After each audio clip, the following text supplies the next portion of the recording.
kegiatan Aceh Barista Championship ini satu wadah buat teman-teman yang memang udah berprofesi sebagai barista ini untuk naikkan standar ya.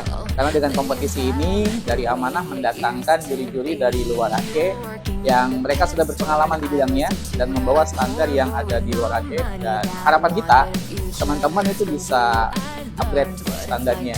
Peserta hari ini 12 orang yang udah lulus tahap awal, kemarin udah diseleksi, kemudian nanti final juga yang lulus dari hari ini nanti akan masuk ke grand final. Secara total mereka sudah all out semuanya, sudah mengeluarkan kemampuan terbaik mereka. Paling nanti skor yang menentukan siapa yang masuk grand final.